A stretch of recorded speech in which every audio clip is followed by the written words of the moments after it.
नमस्कार, पक्ष विपक्ष देख रहे हैं आप। मैं हूं आपके साथ नेहा दुबे। संसद में राष्ट्रपति के बजट अभिभाषण के धन्यवाद प्रस्ताव पर जवाब देते हुए राज्यसभा में प्रधानमंत्री नरेंद्र मोदी ने कांग्रेस पर बेहद तीखे हमले किए हैं। उन्होंने कहा कि देश की दुर्दशा के लिए कांग्रेस जिम्मेदार है। उन्होंने गिनाया कि कांग्रेस न होती तो क्या क्या नहीं होता। प्रधानमंत्री मोदी के तीखे हमलों के मद्देनजर कांग्रेस ने सदन से वॉकआउट किया।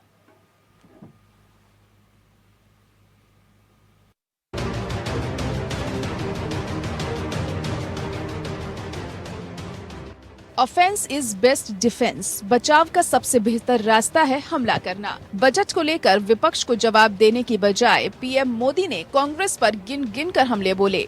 चुनावी रंग में रंगे अपने भाषण में पंजाब की जनता को 1984 के सिख दंगों की याद कराने की कोशिश की।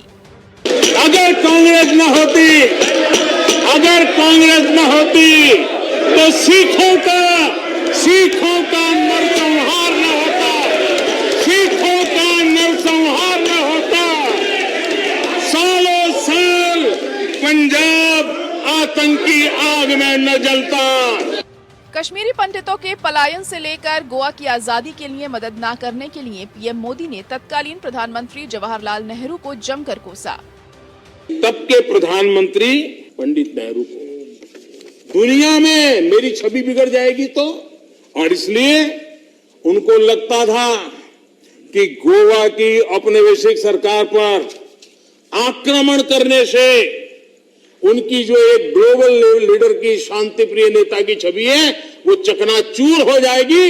गोवा को जो होता है होने दो, गोवा को जो झेलना पड़े झेलने दो, मेरी छवि को कोई नुकसान न हो। मोदी ने यहाँ तक कहा कि महात्मा गांधी के कहने के बावजूद कांग्रेस भंग नहीं की गई। पीएम मोदी ने 70 साल की सारी नाकामी के लिए कांग्रेस को जिम्मेदार ठहराया। तंदूर कांड से लेकर इमरजेंसी तक, भ्रष्टाचार से लेकर क्षेत्रवाद तक, जातिवाद से लेकर परिवारवाद तक, हर एक बात के लिए कांग्रेस को आड़े हाथों लिया। उन्होंने गिन गिन कर बताया कि कांग्रेस न होती तो क्या क्या नहीं होता। अगर कांग्रेस न होती तो इमरजेंसी का कलंक न होता। अगर कांग्रेस न होती तो दशकों तक करप्शन को संस्थागत बनाकर नहीं रखा जाता। अगर कांग्रेस न होती तो जातिवाद और क्षेत्रवाद की खाई इतनी गहरी न होती। अगर कांग्रेस न होती तो बेटियों को तंदूर में जलाने की घटनाएं न होती। प्रधानमंत्री नरेंद्र मोदी ने कहा कि हम पर इतिहास बदलने की कोशिश का आरोप लगाया जा रहा है, जबकि कांग्रेस अर्बन नक्सलियों की सोच में फंस गई है। मैं देख रहा हूं कि कांग्रेस एक प्रकार से अर्बन नक्सल के चुंगल में फंस गई है।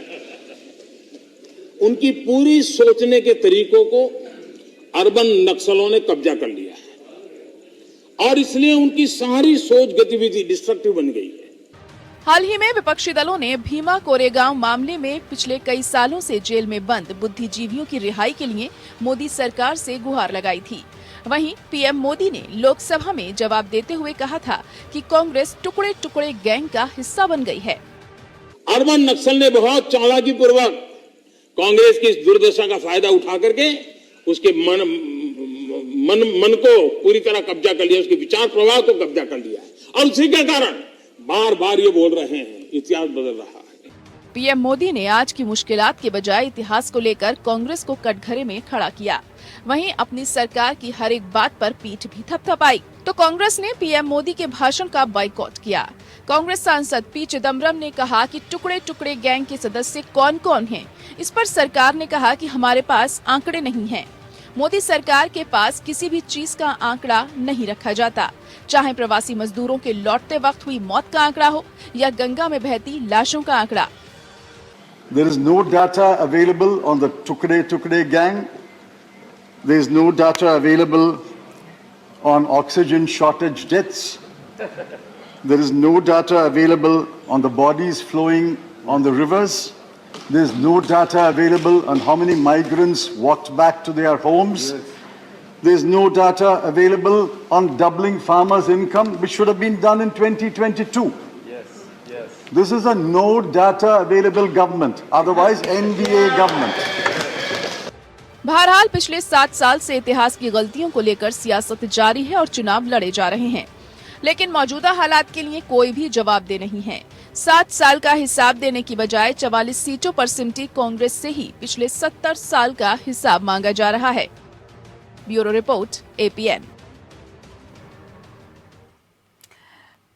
तो राज्यसभा में प्रधानमंत्री का संबोधन हुआ। उस संबोधन को आज हम दरअसल समझने की कोशिश करेंगे कि उनका संबोधन आखिर किस दिशा में था, क्या कहना चाहते थे प्रधानमंत्री नरेंद्र मोदी, कहां हमला हुआ, क्यों हुआ और उसके मायने क्या है। इस विषय पे आज तफसील से चर्चा करने के लिए हमारे साथ खास मेहमान मौजूद हैं, उनसे आपका परिचय करा देते हैं। इस वक्त हमारे साथ बीजेपी प्रवक्ता महेश वर्मा जी हैं। महेश जी, बहुत स्वागत है आपका। साथ ही कांग्रेस प्रवक्ता अजय उपाध्याय जी हमारे साथ है। अजय जी, आपका भी बहुत स्वागत है। टीएमसी नेता संजय चक्रवर्ती जी हमारे साथ है। सर, बहुत स्वागत है आपका भी। सबसे पहला सवाल मेरा महेश वर्मा जी आपसे है, ऑफेंस इज बेस्ट डिफेंस, उसी रास्ते पर चल रहे हैं क्या प्रधानमंत्री नरेंद्र मोदी? क्योंकि बचाव का बेहतर तरीका ये हमला करना है। सर, अपना कार्यकाल में क्या कुछ काम हुए हैं, उपलब्धि क्या है, कैसे आगे बढ़ना है, क्या सरकार का रोड मैप होगा, इसके बजाय विपक्ष पर हमलावर हुए प्रधानमंत्री नरेंद्र मोदी। सर, ये क्या कौन सा रास्ता अख्तियार किया है, क्या संदेश देने की कोशिश की जा रही है पूरे देश को? बात तो आपने सही कही कि प्रधानमंत्री ने वो काम किया जो इस देश में जो है बहुत पहले होना चाहिए। आज इस देश के प्रधानमंत्री को संसद में खड़ा होकर बजाय कि हम वर्तमान परिस्थिति का आकलन करके आगे की बात करें, उसके ऊपर सोचे पार्लियामेंट, उन मुद्दों पे हम चर्चा करें। प्रधानमंत्री आज मजबूर हैं उस बात को लेकर जिसको लेकर जो है पूरे देश भर में और दुनिया भर में दुष्प्रचार, प्रोपेगेंडा, वो सारी चीजें हटाई गई, वो सारे कारगुजारियों का गुल खिलाया गया जिससे कि देश बदनाम हो, देशवासी बदनाम हो। और वो भी उस समय जब कोरोना काल हो, जब देश जो है विषम परिस्थिति से जूझ रहा था, तो ये लोग क्या कर रहे थे? प्रधानमंत्री को इस बात नहीं सर, ये संबोधन क्या विधानसभा चुनावों से पहले सरकार का ये सोचे कि अपनी स्थिति को साफ कर रही है कि देखिए हम तो कहीं पे जिम्मेदार नहीं है, जिसके जो भी जिम्मेदारी बनती है विपक्ष की बनती है, ये समझे क्या इस संबोधन के मायने? देखिए, इसमें विपक्ष की बात नहीं है, कांग्रेस की बात। अब कांग्रेस के साथ जो लोग की सहमति रखते हैं, कांग्रेस का विरोध करके कहीं जो पार्टियां बनी आज कांग्रेस के साथ खड़ी, स्वाभाविक रूप से समझ में नहीं आता है कि राजनीतिक मर्यादा क्या है। जिस कांग्रेस के बारे में आपको एक बताऊं तो आपकी आंखें कह जाएंगी, जो राय बरेली, नेहरू और गांधी परिवार को छोड़ा नहीं, वहां की हकीकत ये है नेहा जी कि अभी 5 साल पहले तक आईसीयू बेड नहीं था, ऑक्सीजन बेड नहीं था। हमारी भाजपा सरकार जब आई थी ताकि इंतजाम और व्यवस्था हो पाई। तो ऐसी स्थिति परिस्थिति का निर्माण करना और फिर ये जताना कि कांग्रेस इस देश को बहुत कुछ देती रही, तो आप बहुत कुछ क्या देखते हैं? प्रधानमंत्री ने अगर वो आईना दिखाया है तो जिंदगी तो आपको उठानी पड़ेगी कि आपने वही काम किया है। ठीक है, ठीक है। डॉक्टर अजय उपाध्याय जी, देश में सबसे ज्यादा शासन किया है कांग्रेस पार्टी ने, कांग्रेस पार्टी को आईना दिखाने का काम किया है प्रधानमंत्री नरेंद्र मोदी ने, ऐसा कहना है महेश जी का।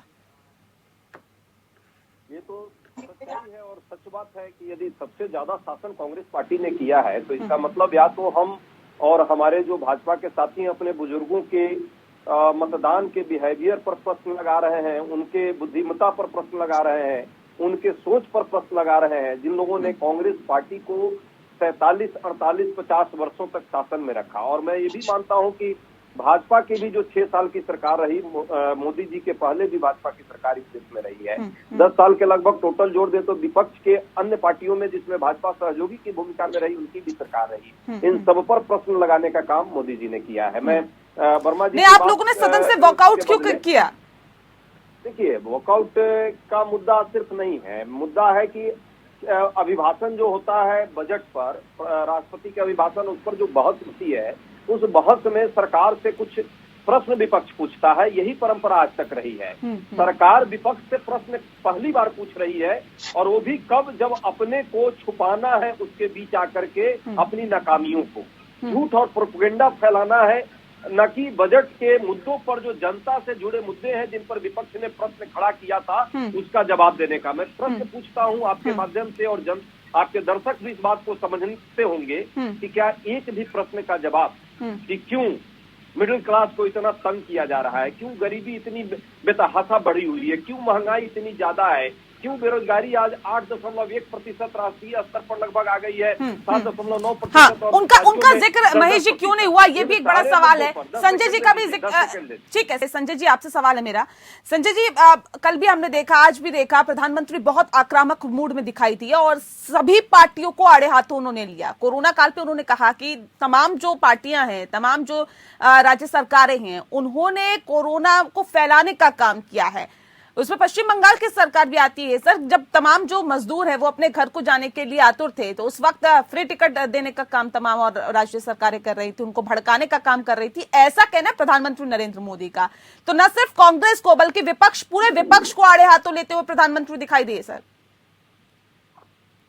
16 अप्रैल को जब सिलीगुड़ी में भाषण दे रहे थे और कह रहे थे, इतनी भी चारों तरफ लोग ही लोग, वाह मोदी जी वाह, याद है ये शब्द।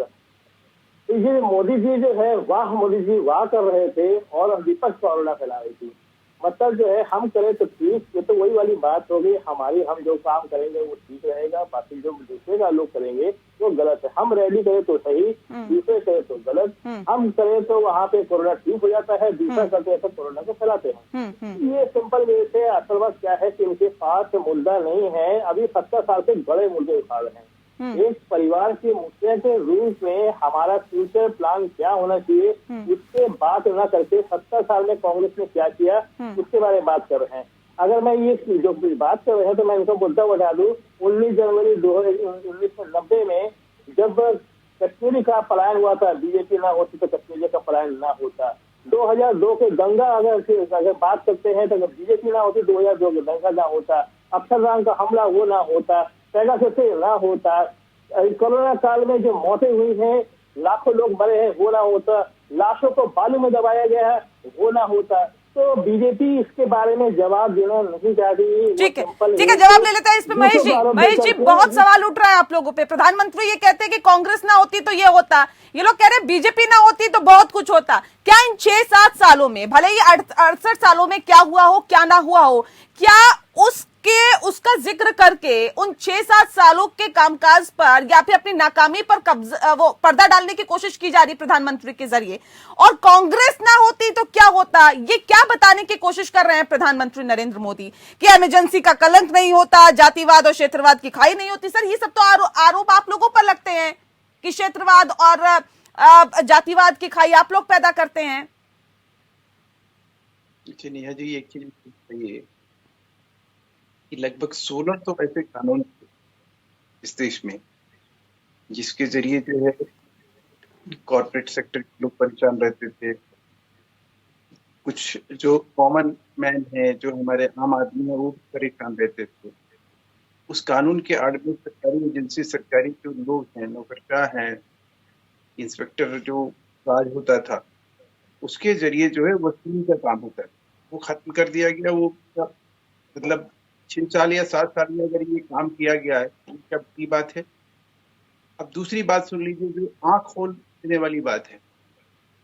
एक अभी समिट इंडिया का ऑर्गेनाइजेशन है जो कि बैंगलोर में राष्ट्रीय शिक्षा नीति को लेकर एक उन्होंने कार्यक्रम आयोजन किया, और इसमें एक बात की खुलासा हुआ कि आपकी जो राष्ट्रीय शिक्षा नीति 2020 को निर्माण हुआ, उससे पहले इस देश में मैकाले कानून के तहत ग्रामीण अंचल में, रूरल एरिया में कॉलेज और यूनिवर्सिटी खोलने का कोई प्रावधान ही नहीं।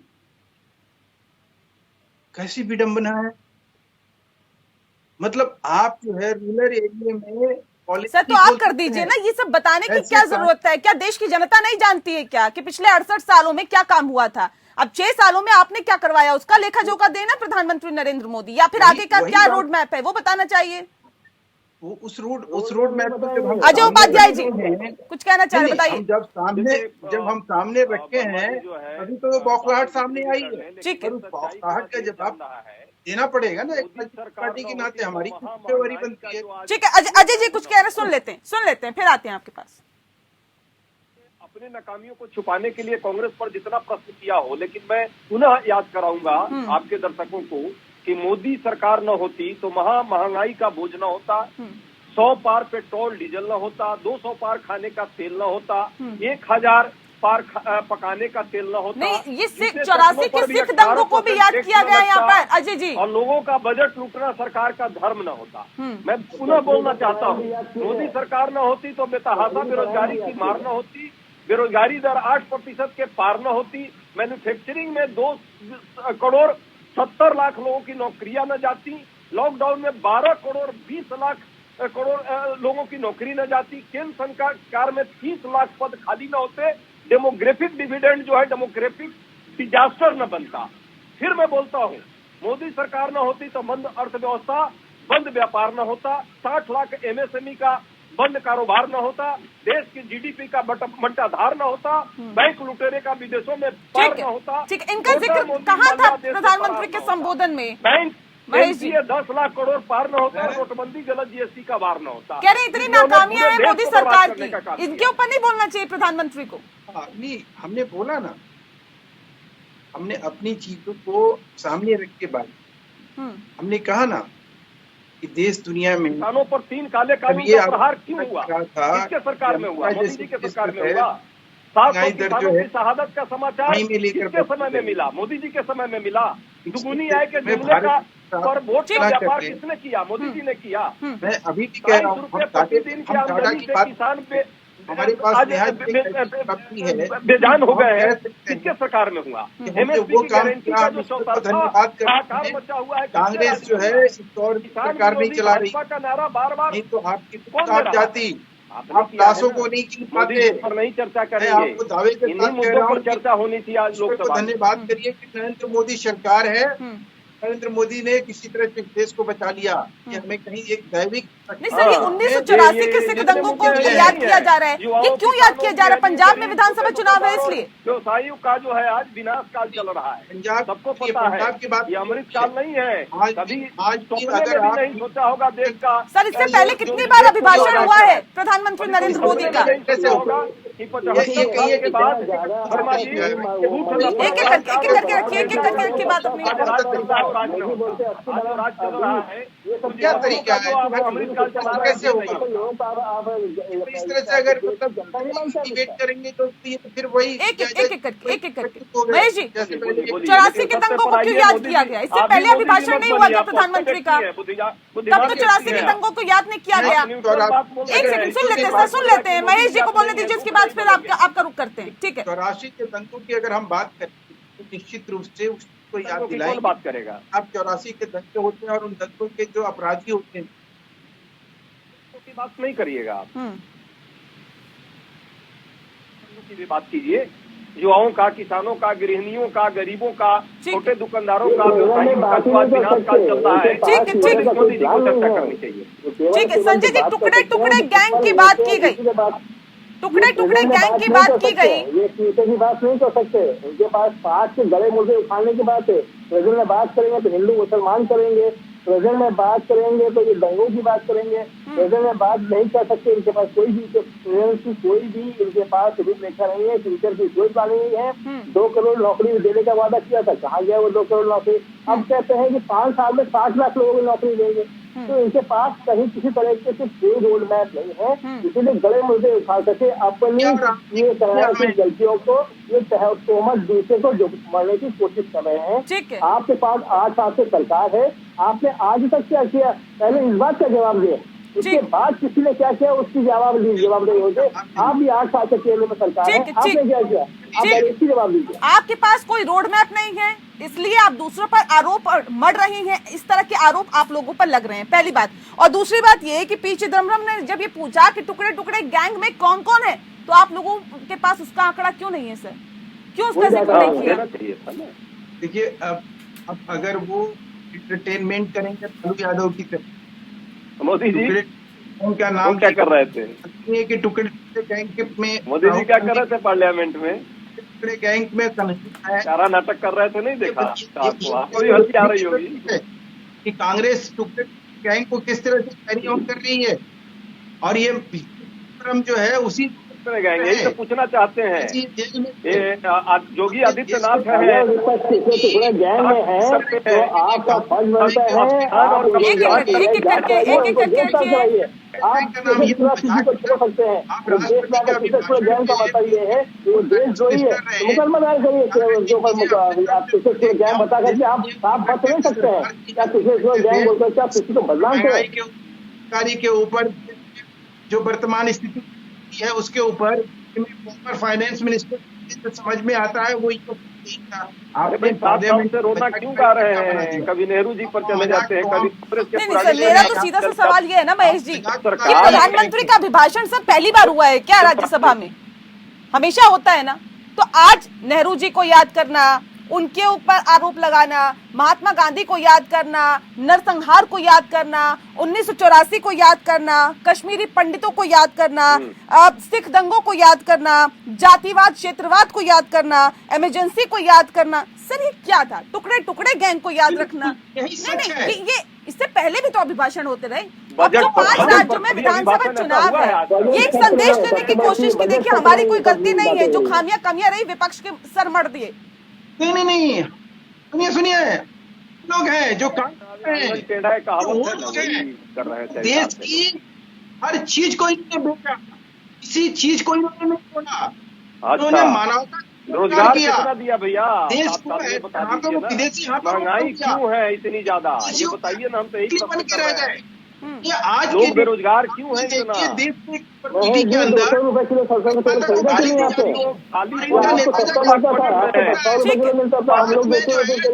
चलिए मैं कार्यक्रम के आखिरी पड़ाव में हूं सर। बहुत शुक्रिया, क्योंकि मेरे पास वक्त की कमी है। बहुत शुक्रिया सर आप सभी मेहमानों का हमारे साथ इस खास चर्चा में शामिल होने के लिए। तो जाहिर तौर पर ये एक उम्मीद की जाती है प्रधानमंत्री से कि जब वो अपना अभिभाषण देंगे तो वो बताएंगे कि आगे का रोड मैप क्या है। लेकिन प्रधानमंत्री ने उन पिछले 70 सालों का जिक्र किया जब उनकी सरकार नहीं थी, कमियां और खामियों पर फोकस किया, बजाय ये बताने के कि आखिर उनकी सरकार की उपलब्धियां क्या है, आगे का क्या रोड मैप है, कैसे लोगों को रोजगार मिलेगा, कैसे महंगाई से निजात मिलेगी। इस पर प्रधानमंत्री का फोकस नहीं था।